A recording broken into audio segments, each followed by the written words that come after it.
بچہ جب پیدا ہوتا ہے، جب بچہ ٹیڑھے پاؤں کے ساتھ پیدا ہوتا ہے یا پھر اس کی جو گھٹنے ٹیڑھے ہوتے ہیں یا پاؤں ٹیڑھے ہوتے ہیں اور آپ بغیر سرجری کے ان کو ٹھیک کرتے ہیں؟ ہاں، تو وہ میں بتا رہا تھا کہ یہ جو دو طرح کے پاؤں ٹیڑھے ہوتے ہیں، ایک کسی بیماری کی وجہ سے بھی ہو سکتے ہیں، جیسے کسی کی کمر کا کوئی پرابلم ہے۔ ڈائگنوز ڈاکٹر صاحب کیسے ہوتا ہے، تشخیص کیسے کرتے ہیں کہ یہ بیماری کی وجہ سے یا پھر کوئی ماں کے پیٹ کے اندر پریشر کی وجہ سے؟ جب بچہ کلینک کے اندر آتا ہے تو اس کی پراپر ہم ہسٹری لیتے ہیں کہ برتھ کے دوران یا پریگننسی کے دوران مدر کو کوئی پرابلم تو نہیں ہوئی تھی۔ بعض کا جو ہے بچہ جو ہے پیدائش کے بعد نرسری میں آکسیجن کی کمی کی وجہ سے رکھا جاتا ہے، تو یہ ہسٹری لینے کے بعد اس کو ایگزامن کرتے ہیں، اس کی اسپائن جو کمر ہے اس کو چیک کرتے ہیں، اس کے کولوں کو چیک کرتے ہیں، گھٹنوں کو، اور پھر پاؤں کو بھی چیک کرتے ہیں۔ تو اگر اس کی اسپائن نارمل ہے، کولے بھی نارمل ہیں، گھٹنے بھی نارمل ہیں، صرف پاؤں ٹیڑھے ہیں، تو یہ والی جو پرابلم ہے یہ اس کا مطلب ہے کہ یہ ایک پرائمری پرابلم ہے۔ اب جو بچے جیسے پیدائش کے بعد اگر دیکھیں کہ ان کے صرف پاؤں ٹیڑھے ہیں، باقی سارا کچھ صحیح ہے، تو اس کی آج کل جو ٹرینڈ ہے وہ ہم ود ان اے ویک، میں یہ نہیں کہہ رہا کہ ہاسپٹل میں بچہ پیدا ہو تو اگلے دن پلسٹر لگ جائے، لیکن ود ان اے ویک بھی ہم ٹریٹمنٹ اگر شروع کر دیں تو ہم اس جو بغیر سرجری کے ان کو ہم کریکٹ کر سکتے ہیں۔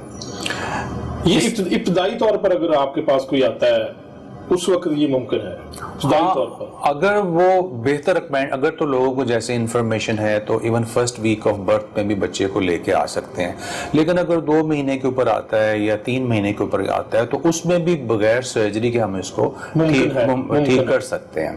اس میں ہم اس طریقے سے کرتے ہیں کہ بچہ جو ہے اس کا پاؤں جو پیدائشی طور پر ٹیڑھا ہے اس کو پاؤں کو پکڑ کے تھوڑا سا اسٹریچ کرتے ہیں کہ وہ اپنے نارمل شیپ کی طرف آئے۔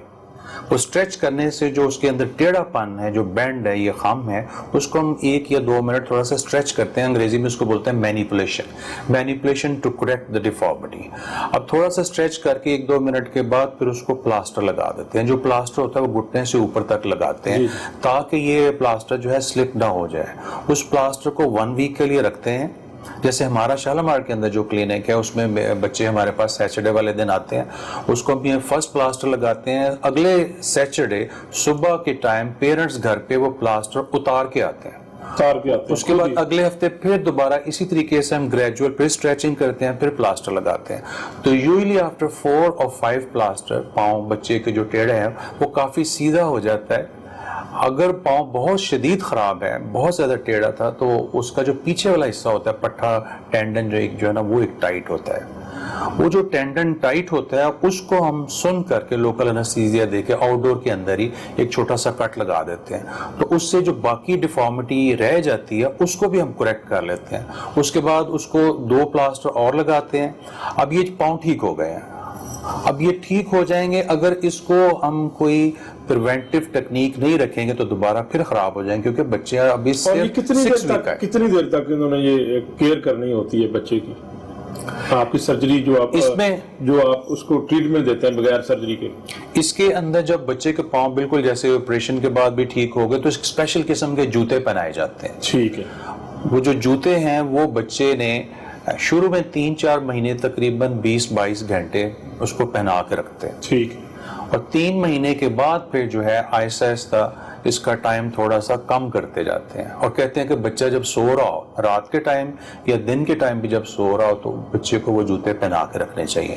اب بچہ نارملی یہ ہوتا ہے کہ جب 9 مہینے کا ہوتا ہے نا وہ تھوڑا سا کھڑا ہونا شروع کر دیتا ہے، تو پھر اس طرح کرتے ہیں کہ ڈے ٹائم کے اوپر جب بچے کو واکر وغیرہ میں بٹھائیں اس وقت جوتا اتار کے وہ واکر میں چلے، باڈی کا ویٹ پڑے گا تو اس سے اس کی مینٹیننس ہوگی۔ رات کے ٹائم تقریباً 1.5 ایئرس تک بچے کو جوتا اگر پہناتے رہیں تو اس سے رزلٹ جو ہے وہ تقریباً 95% 97% آتے ہیں، اور یہ جو طریقہ ہے یہ ساری دنیا میں انٹرنیشنلی ریکگنائزڈ ہے، ریچسٹ کنٹریز کے اندر اور ایون پور کنٹریز کے اندر۔ ہمارے ہاں یہ پرابلم ہے کہ جو پیرنٹس ہیں وہ انسٹرکشن کو بعض کا فالو نہیں کرتے، اس کی وجہ سے پاؤں دوبارہ خراب ہونا شروع ہو سکتے ہیں۔ تو اس کے لیے ہم نے اپنے ہاسپٹل کے اندر ایک سسٹم یہ رکھا ہوا ہے کہ ایک تو فرسٹ جو سیشن ہے اس میں ایکسپلین کیا جاتا ہے، کاؤنسل کیا جاتا ہے کہ یہ آپ اس طریقے سے ٹریٹ کروائیں گے آپ کا بچے کا پاؤں 100% ٹھیک ہوگا۔ اگر آپ 50% انسٹرکشنز کو فالو کریں گے تو اس کا رزلٹ 50% آئے گا. اب فرق کیا ہے, پہلے ہم بچوں کے والدین کے اوپر ڈیپینڈ کرتا ہے کہ وہ اس کا رزلٹ کتنے فیصد لینا چاہتے ہیں. بالکل فرق یہ ہے کہ اس سے پہلے جو اس ٹیکنیک کو جو ہم یہ یوز کر رہے ہیں اس کو بولتے ہیں پونسیٹی ٹیکنیک. اس سے پہلے بھی ہم بچوں کا علاج کرتے تھے لیکن اس کے اندر عام طور پر 3 months کے اوپر 3 to 6 months کی ایج کے اوپر سرجری کرتے تھے.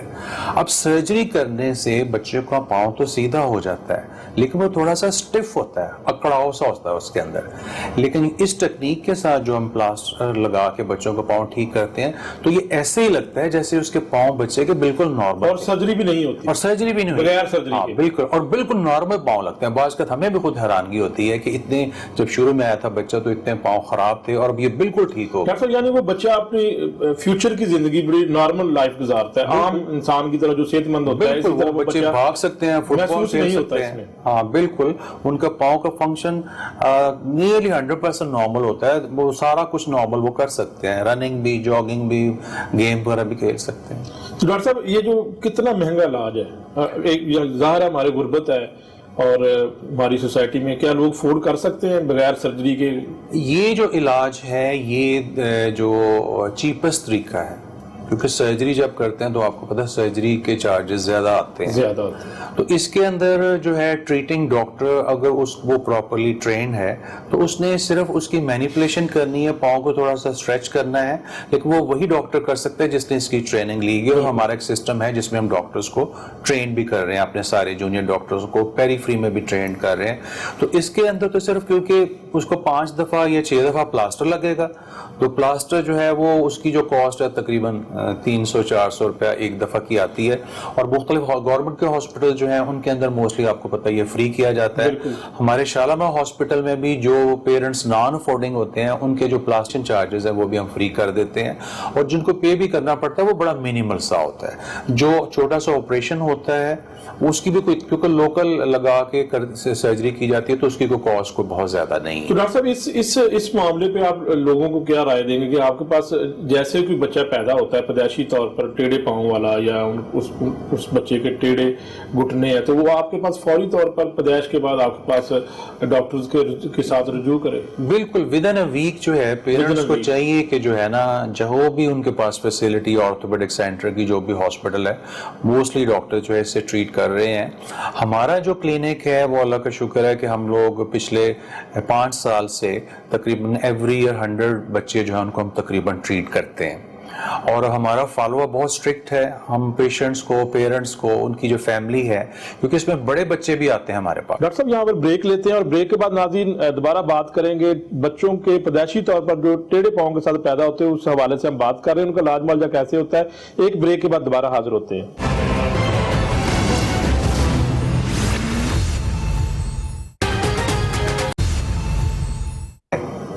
جب بچہ بھاگتا ہے دوڑتا ہے تو وہ اس کے اندر فلیکسیبلٹی ہوتی ہے, لیکن جب ہم سرجری کریں گے 12 یا 14 سال کے اندر اس کی ہڈیاں کاٹ کے سیٹ کریں گے, اس کی ٹانگوں کے مسل بھی کمزور ہو جاتے ہیں.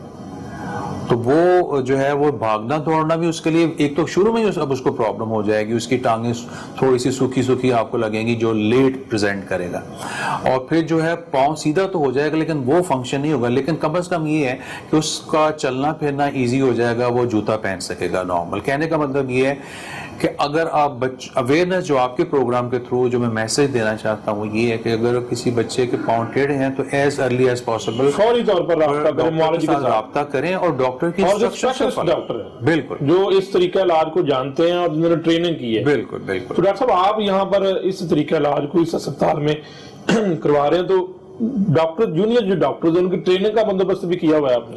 ہاں, ہمارے جو ہے اس میں جو ڈاکٹرز انوالو ہیں ان کے لیے ہم اسپیشل ورکشاپس وغیرہ کرتے ہیں, اپنے ہاسپٹل میں بھی کرتے ہیں, اور باقی ہمارے جو کولیگز ہیں لاہور کے اندر ان کے ساتھ مل کے, چلڈرن ہاسپٹل کے جو ڈاکٹرز ہیں, میو ہاسپٹل کے ڈاکٹرز ہیں, ان کے ساتھ مل کے ہم لوگ یہ ورکشاپ کی صورت میں کرواتے ہیں, جس میں اندر کچھ لیکچرز ہوتے ہیں اور ساتھ جو ہے بچوں کے اوپر اس کو کیسے پلاسٹر لگانا ہے, کس طرح آپریٹ کرنا ہے, سرجری کیسے کرنی ہے, اس کی پراپر ایک ٹریننگ جو ہے وہ بھی دیتے ہیں. یہ تقریباً 1 day کا کورس ہوتا ہے اور یہ فریکوینٹلی ہم لوگ کرواتے رہتے ہیں. تو آپ پروڈیوس کر رہے ہیں ڈاکٹر صاحب ڈاکٹر نئے ڈاکٹر؟ ہاں ہمارے جو کیونکہ جو آرتھوپیڈک سرجن ہوتا ہے اس نے صرف ایک چیز کو نہیں ٹریٹ کرنا, اس نے ساری چیزوں کو باقی اور پرابلم کو بھی دیکھنا ہوتا ہے. تو اس لحاظ سے بھی جو ہم ٹرین کرتے ہیں, ہمارا جو شالامہ ہاسپٹل ہے اس کے اندر ہم باقی اور سرجریز بھی کرتے ہیں. آپ کو پتا ہے کہ ہمارے ہاں ایکسیڈنٹ کتنے کامن ہے, کسی کی ایک ہڈی ٹوٹ گئی, کسی کی 2 روڈ ٹریفک ایکسیڈنٹ میں بعض کا. یہ تو ڈاکٹر صاحب یہ تو بہت زیادہ تعداد میں آپ کے پاس آتی ہوں گے, کیونکہ موٹر سائیکل کے اوپر جو حادثات ہوتے ہیں تو اس میں تو ٹانگیں ٹوٹ جاتی ہیں, ہڈیاں ٹوٹ جاتی ہیں. بالکل. تو اس کے لیے جو ہم ڈاکٹروں کو جو ٹرین کرتے ہیں, میں اس حوالے سے ایک اسپیشل چیز ذکر کرنا چاہوں گا کہ آپ لوگ سن کے حیران ہوں گے کہ پچھلے ہم 10-12 سال سے شالامہ ہاسپٹل میں ایک انٹرنیشنل کورس کرواتے ہیں 4 days کا. اس کے اندر سے پورے پاکستان سے جو سینئر ڈاکٹرز ہیں وہ کنٹریبیوٹ کرتے ہیں, اور 10-12 ڈاکٹر باہر سے بھی, یورپ سے, مڈل ایسٹ سے وہ آتے ہیں, اور وہ سال میں ایک دفعہ ہم کورس کرواتے ہیں. اور وہ جو کورس کا پیٹرن ہے, جو سٹینڈرڈ ہے, وہ وہی کورس کا پیٹرن ہے جو امریکہ میں ہو رہا ہوتا ہے, سوئٹزرلینڈ میں ہو رہا ہوتا ہے, دبئی میں بھی ہوتا ہے.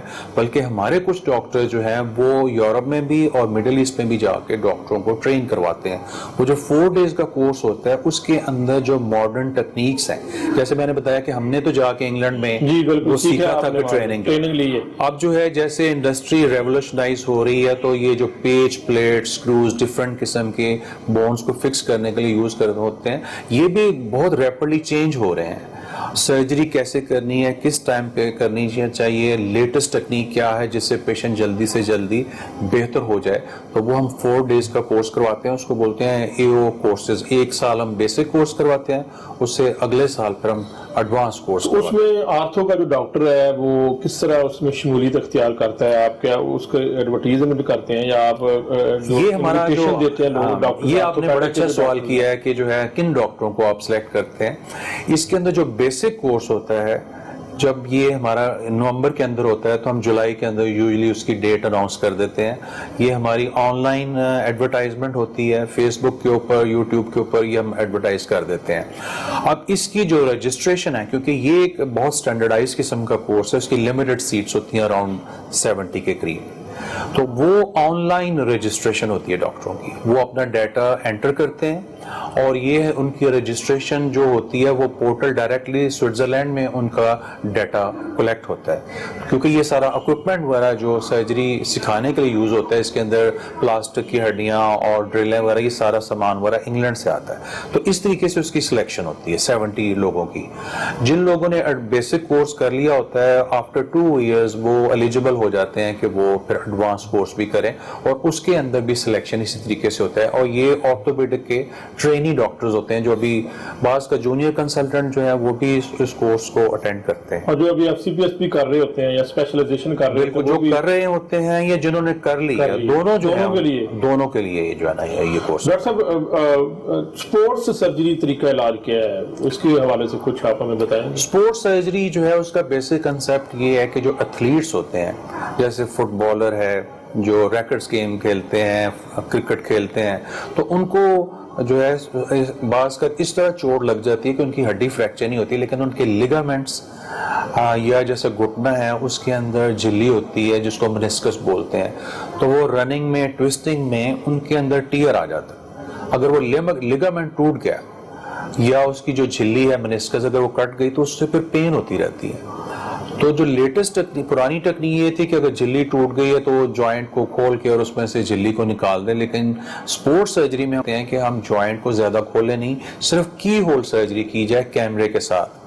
اور جو مائنر پورشن جیسے اگر گھٹنے کی جھلی ڈیمیج ہو گئی ہے تو اس کو کیمرے کے ساتھ ہی ایک ہی سٹچ لگے صرف, اور اس کو ڈیمیج پورشن کو نکال دیں یا اس کو ریپیئر کر دیں. اسی طریقے سے اگر کسی ایتھلیٹ کا گھٹنے کا لیگامنٹ جو ہے وہ اگر انٹیریور کروشیٹ لیگامنٹ اس کو بولتے ہیں, تو اس کو کیمرے کے ساتھ ہی ادھر ہم اس کی ریکنسٹرکشن کر دیں. اس کو لیگامنٹ کو ہم سٹچ نہیں کر سکتے لیکن اس کی ریکنسٹرکشن کرتے ہیں, کسی اور جگہ سے پٹھا لے کے تو وہ لگا دیتے ہیں. اسی طرح جو شولڈر جوائنٹس ہے اس کے اندر اگر پرابلم ہو تو اس کو بھی کیمرے کے ساتھ ہم جو ہے اس کی ٹریٹمنٹ کر سکتے ہیں. تو سپورٹ سرجری کا مطلب یہ ہے کہ ایک تو شارٹ آپ ٹائم کے اندر مریض کو ٹھیک کر دیں, اس کے بعد اس کی پراپر ریہیبلیٹیشن بھی ہو, so that he can go back to normal sports again, دوبارہ سے وہ نئے سرے سے اسی طرح وہ کھیل سکتا ہے پلے. تو اس کے لیے ہم لوگ پچھلے 20-25 سال سے شالامار ہاسپٹل میں اس کو بولتے ہیں آرتھروسکوپک سرجری. تو نی آرتھروسکوپک سرجری تو ہم 20 سال سے کر رہے ہیں. اب ہم لوگ باقی جوائنٹ جو ہیں ان کی بھی آرتھروسکوپک سرجری کرتے ہیں شالامار ہاسپٹل میں, جیسے شولڈر کی سرجری وغیرہ جو وہ بھی کی جاتی ہے. ڈاکٹر صاحب, نی ریپلیسمنٹ طریقہ علاج یہ آج کل بڑا ایک لوگوں کو بیچارے جن کے گھٹنے جو ہیں وہ جو بزرگ لوگ ہوتے ہیں اور ایج زیادہ ہوتی ہے, تو وہ اکثر یہ فیملی میں ان کے ساتھ یہ مسئلہ ہے, وہ چل نہیں سکتے. تو نی ریپلیسمنٹ طریقہ علاج آپ کیا سمجھتے ہیں کہ یہ کامیاب طریقہ علاج اور آپ اس طریقہ علاج کو کرتے ہیں؟ جو ہمارے جوائنٹس ہیں, بڑے جوائنٹس جیسے گھٹنا ہے, کولا ہے, شولڈر جوائنٹس ہیں, یہ یا تو چوٹ وغیرہ لگنے کی وجہ سے ڈیمیج ہو سکتے ہیں, کسی کو پہلے فریکچر ہوا اور اس کی شیپ خراب ہو گئی, یا ایج کے ساتھ بھی بعض کا جو ہے گھٹنے گھسنا شروع ہو جاتے ہیں, اس کے اوپر سے کارٹلیج اترتی جاتی ہے اور وہ جو ہے جوائنٹ ٹیڑھے ہونا شروع ہو جاتے ہیں.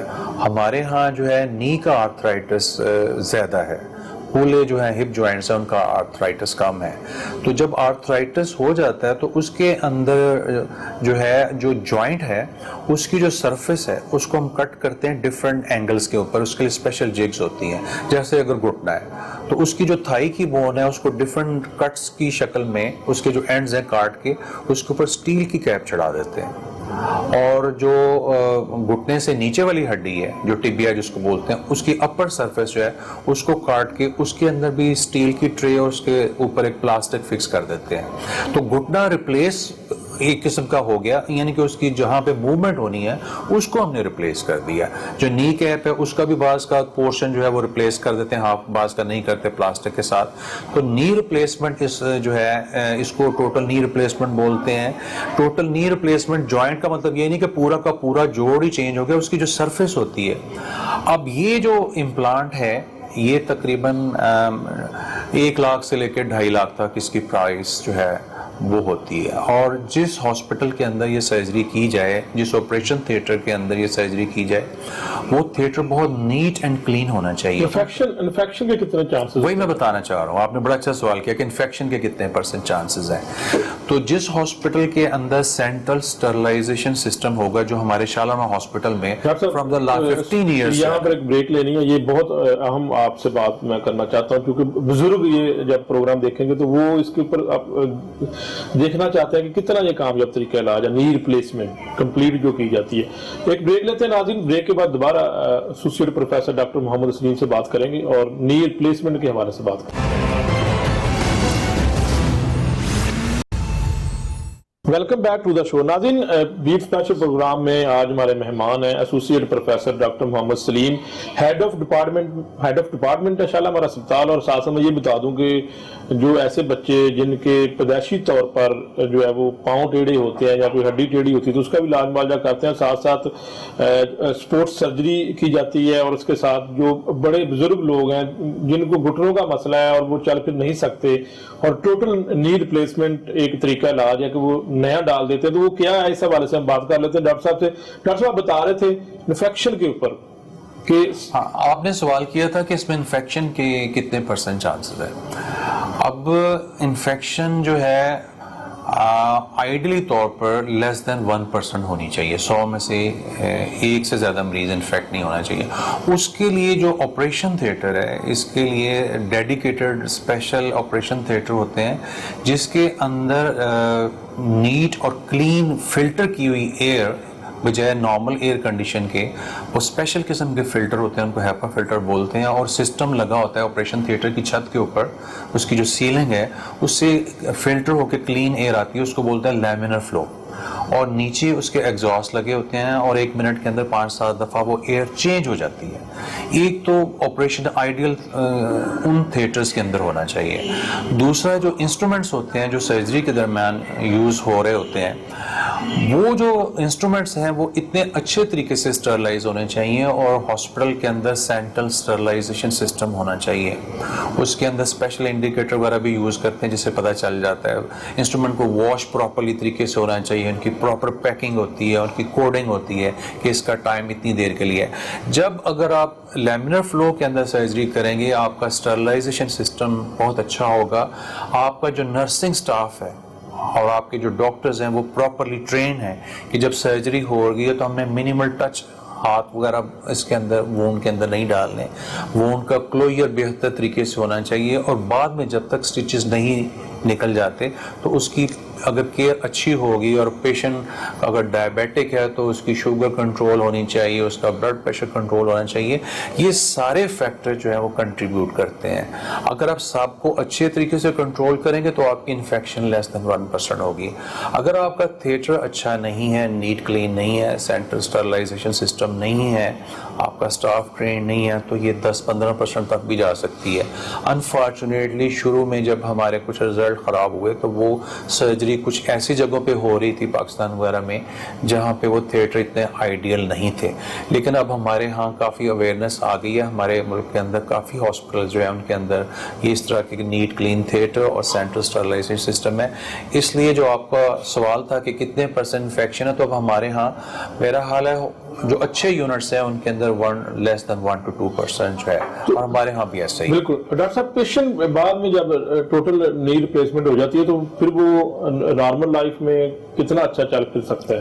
جب اس کی ٹوٹل نی ریپلیسمنٹ ہو جائے یا ٹوٹل ہپ ریپلیسمنٹ جیسے کولے کا ہو جائے تو یوزلی ہم اس کو دوسرے دن اس کو واکر کے ساتھ چلانا شروع کر دیتے ہیں, کیونکہ وہ آپریشن کا جو کٹ لگا ہوتا ہے اس کی وجہ سے پین وغیرہ تو ہوتی ہے, اس کو تھوڑی سی سپورٹ چاہیے ہوتی ہے. ٹھیک ہے. اور گریجولی 10 days اور 2 weeks کے اندر جو ہے وہ مریض وہ جو سپورٹ ہے واکر وغیرہ وہ بھی چھوڑ دیتا ہے. اب ڈپینڈ کرتا ہے, جو ینگ پیشنٹ ہوتے ہیں وہ جلدی چھوڑ دیتے ہیں, جو ایلڈرلی پیشنٹ ہے وہ تھوڑا سا ذرا زیادہ ٹائم لگتا ہے. بعض کا سرجری بھی اس طرح کی ہوتی ہے کہ جیسے ہم نے دوبارہ سرجری کی ہے, ریڈو سرجری, بون بڑی ویک ہے, اور ڈاکٹر جو ہے اس کو آئیڈیا ہوتا ہے کہ جو اس نے سرجری کی ہے اس کی فکسیشن کس سٹائل کی ہے, کس طرح کی ہے, تو وہ بعض کا اسپیشل انسٹرکشن دیتے ہیں کہ آپ نے اتنی دیر تک زیادہ وزن نہیں ڈالنا. تو وہ ڈاکٹر کی انسٹرکشنز کے اوپر جو کچھ کیسز ہیں ان کے اندر, لیکن یہ ہے کہ اس کے جو ریزلٹس ہیں بہت بہتر ہیں. شروع میں جو جیسے میں نے بتایا کہ ایشو تھا, لیکن یہ ہے کہ یہ ایکسپینسو سرجری ہے, جہاں بھی سرجری ہوگی یہ جو ہے نا سرجری جو ہے وہ ریلیٹیولی ایکسپینسو ہے. ڈاکٹر صاحب, یہ لوگوں جو بوڑھے ہوتے ہیں یہ ان کو مروسی ہوتا ہے جو درد جو ان کے نی میں, یا یہ وجوہات کیا ہوتی ہیں کہ وہ اس طرح؟ اس کی جو جن لوگوں کا ویٹ زیادہ ہے, جن کی ٹانگیں تھوڑی سی ٹیڑھی ہیں, یا جس کو جیسے کہ میں نے بتایا کہ کوئی گیمز وغیرہ جو لوگ کھیلتے ہیں, خاص طور فٹ بالرز جو ہیں ان کو بہت چوٹیں لگتی رہتی ہیں. اور خواتین کے اندر جو ہے ہمارے ہاں کیلشیم اور وٹامن ڈی کی بہت کمی ہے, جس کی وجہ سے جو ہے بونز جو ہے وہ نہ صرف ویک بھی ہوتی ہیں, پھر خواتین میں بہت زیادہ وہ ٹیڑھی بھی ہو جاتی ہیں ہڈیاں. تو جن کی ہڈیاں پہلے ہی ٹیڑھی ہوں گی, گھٹنے ٹیڑھے ہوں گے, تو ان کے اندر, اور ویٹ زیادہ, ایکسرسائز لائف سٹائل اگر صحیح نہیں ہے تو ان کے اندر پھر آرتھرائٹس جو ہے جس کو کہتے ہیں گھٹنے کا درد یا باقی جوڑوں کا درد, وہ جلدی شروع ہو جاتا ہے. تو آپ تجویز کیا کریں گے اس سے بچنے کے لیے؟ لوگ کیا کریں جوڑوں کے درد سے یا گھٹنے کے درد سے بچنے کے لیے؟ لوگ کیا کر سکتے ہیں اپنی لائف کو؟ گھٹنے کی درد جو ہے جو اس کا آرتھرائٹس ہے اس کو بچنے کے لیے, کیونکہ ہماری باڈی جو ہے وہ بنی ہوئی ہے تقریباً 70 kg کے لیے. جب ہمارا وزن 70 kg سے زیادہ ہو کے 110 تک جاتا ہے تو وہ پھر گھٹنے کے اوپر پین شروع ہو جاتی ہے. تو ایک تو یہ کہ اپنا جو ہے اوور ویٹ اپنے آپ کو نہ ہونے دیں, اپنا ویٹ جو ہے وہ کنٹرول کریں. اس کے علاوہ جو ہے بہت زیادہ رننگ یا جاگنگ جو ہے لیٹ ایج پہ جا کے, جیسے کچھ لوگوں کو برہتی عادت, تو وہ جو ہے وہ اوائڈ کرنی چاہیے. شروع میں جب ہلکا سا آرتھرائٹس ہو تو اس کے اندر سٹیئرز وغیرہ اوائڈ کرنی چاہیے, نماز کرسی پہ بیٹھ کے پڑھ لیں, سیڑھیاں اوائڈ کریں, کموڈ وغیرہ یوز کریں, تو اس سے بندے کی سمٹمز کنٹرول ہو جاتی ہیں. ساتھ ایکسرسائز وغیرہ, فزیو تھراپی, تو اس سے جو ہے نا شروع کی سٹیج میں ضروری نہیں ہوتا کہ شروع میں ہی آپ کو نی ریپلیسمنٹ کی ضرورت پڑے. جب آپ کا گھٹنا بہت زیادہ ڈیمیج ہو جاتا ہے تو پھر اس وقت ریپلیسمنٹ کی ضرورت. تو ڈاکٹر صاحب کس عمر کے مریض آپ کے پاس آتے ہیں؟ ہم لوگ جو کوشش کرتے ہیں کہ کیونکہ جو آرٹیفیشل جوائنٹ ڈالتے ہیں یہ بھی gradually with passage of time lose ہو سکتا ہے. تو اگر آئیڈیل تو یہی ہے کہ آپ پیشنٹ وہ سلیکٹ کریں جن کی ایج جو ہے 60 جو ہے وہ تقریباً 60 پلس ہو گئی ہو, شوگر جن کی کنٹرول ہو, ہارٹ وغیرہ کا کوئی ایشو نہ ہو, کیونکہ میجر سرجری سے پیشنٹ نے گزرنا ہے. ذرا آپ فزیکل فٹنس تو اس کی بالکل اس کی جو فزیکل فٹنس جو ہے نا وہ جتنی بہتر سے بہتر ہو. جو ینگر پیشنٹ ہوتے ہیں اگر ان کی گھٹنے جیسے ٹیڑھے ہیں تو اس کے لیے پھر ہڈی جو ہے اس کی آسٹیوٹمی کر کے الائنمنٹ وغیرہ کرنے سے بھی یہ اس کو پریونٹ کیا جاتا ہے کہ جی اس کا آرتھرائٹس نہ ہو.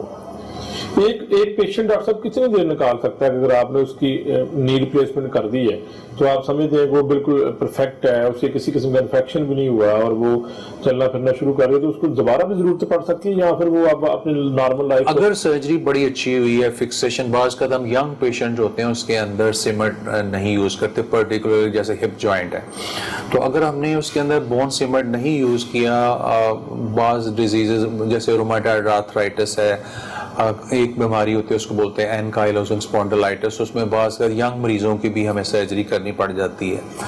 تو ان کو جو ہم نے سرجری کی ہوئی ہے 25 سال 30 سال ہو گئے ہیں, پرابلم نہیں ہے.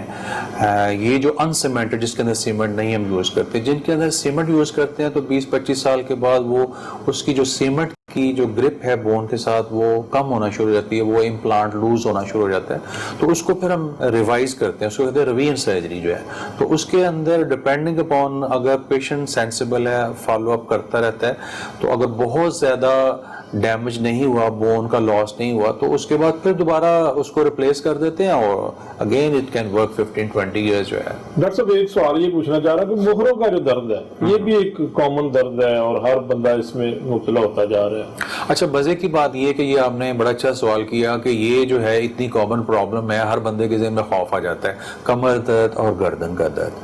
آپ سن کے حیران ہوں گے کہ تقریباً 96-97% لوگ جو ہیں جن کو کمر درد یا گردن کا درد ہوتا ہے اس کو سرجری کے بغیر ٹریٹ کیا جا سکتا ہے. اس کے اندر دوائیوں کے علاوہ احتیاط جو ہے نا وہ بہت ضروری ہے.